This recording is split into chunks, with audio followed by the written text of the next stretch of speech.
settlers of the valley had it not been caught and safely held behind the huge concrete rampart. Next he turned his attention to the future, describing the rich bounty of electricity, water, and recreation to be provided by the man-made lake, 115 miles long, that had begun to fill behind the dam.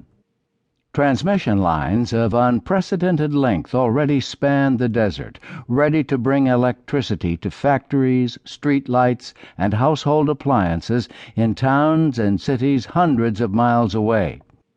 The cities of Southern California had broken ground for yet another engineering marvel, an immense aqueduct to transport the Colorado's waters over the mountains to quench the thirst of millions of residents on the coastline. More gifts were in the offing.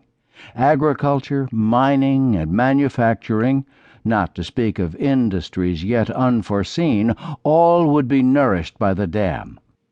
"They await the development of cheap power," Roosevelt said. "The national benefits which will be derived from the completion of this project will make themselves felt in every one of the 48 states." FDR envisioned the project in a way that his predecessor, Herbert Hoover, the once and future namesake of what was then known as Boulder Dam, would have found entirely alien, as a symbol. The dam signified not only man's mastery over nature, he observed, but also a people's ability to find greatness by coalescing into a social and economic community. The dam's $108 million cost, including interest, might seem a large number at first blush, Roosevelt said, but as the price of nationwide inspiration and the creation of a template for further public works, it would be reckoned modest indeed.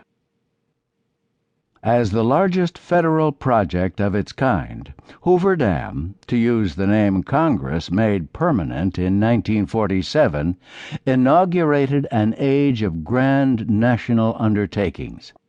Emboldened by the successful effort to harness the Colorado, the United States embarked on a campaign to place more of its rivers and streams under human domination.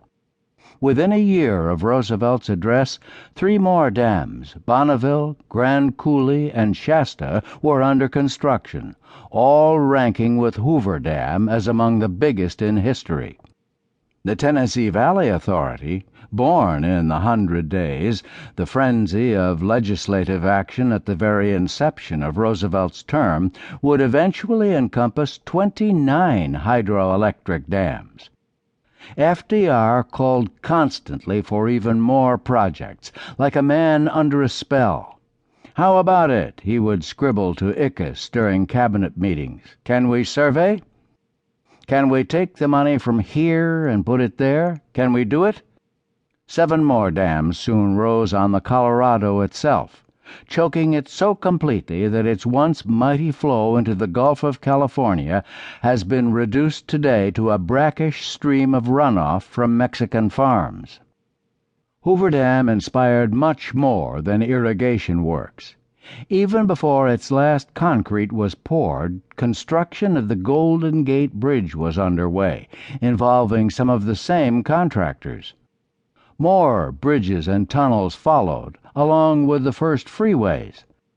The power of America's concerted will and intellectual resources, demonstrated so decisively by Hoover Dam's construction, would continue to reveal itself over the succeeding years.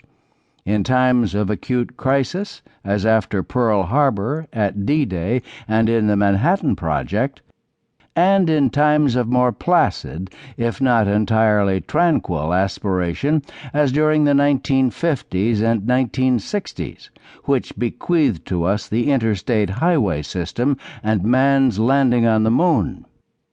Franklin Roosevelt instinctively grasped the totemic power of what he called the greatest dam in the world, its elegant machine beauty and opalescent majesty. He foretold in his opening words the spell it would cast on every visitor. "This morning I came, I saw, and I was conquered," as everyone would be who sees for the first